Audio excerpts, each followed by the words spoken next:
तो हेलो दोस्तों, आइए जानते हैं कि श्री कृष्ण की जो मोर पंख लगाते हैं, क्या है कृष्ण और मोर पंख का संबंध।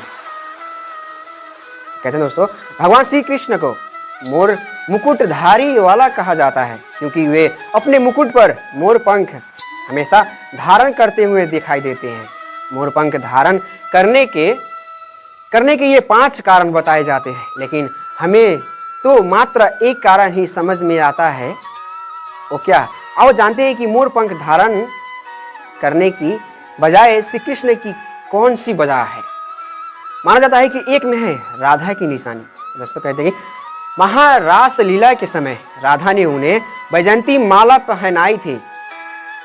कहते हैं कि एक बार श्री कृष्ण राधा के साथ नृत्य कर रहे थे, तभी उनके साथ ही झूमकर नृत्य कर रहे एक मोर का पंख भूमि पर गिर गया तो प्रभु श्री कृष्ण ने उठाकर उसे अपने सिर पर धारण कर लिया। जब राधा जी ने उनसे इसका कारण पूछा तो उन्होंने कहा कि इन मोरों के नाचने में उन्हें राधा जी का प्रेम दिखाई देता है। कहते हैं कि श्री राधा रानी के यहाँ बहुत सारे मोर थे। यह भी कहा जाता है कि बचपन से ही माता यशोदा अपने लल्ला के सर पर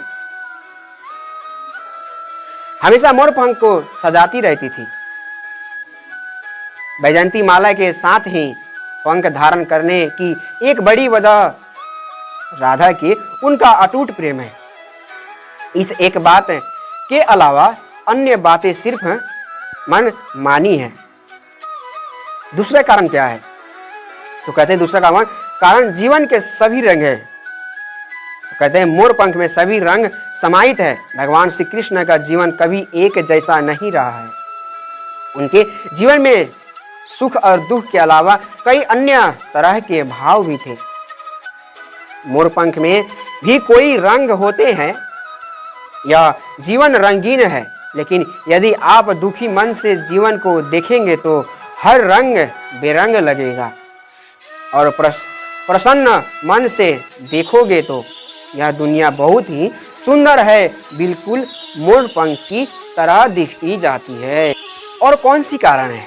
3 में है ग्रह दोष। यानी कई ज्योतिष विद्वान मानते हैं कि भगवान श्री कृष्ण ने ये मोर पंख इसलिए धारण किया था क्योंकि उनकी कुंडली में काल सर्प दोष था। मोर पंख धारण करने से यह दोष दूर हो जाता है, लेकिन जो जगत पालक है उसे किसी काल सर्प दोष का क्या डर नहीं है। और 4 में क्या? ब्रह्मचर्य का प्रतीक है। कई लोग ये मानते हैं कि मोर पंख ब्रह्मचर्य का प्रतीक है। मोर पूरे जीवन एक ही मोरनी के संग रहती है। मोरनी का गर्भ धारण मोर के आंसुओं को पीकर होता है।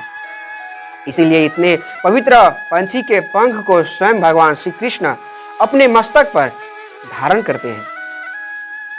और कौन सी धारणा है? 5 में है शत्रु और मित्रता की समान में।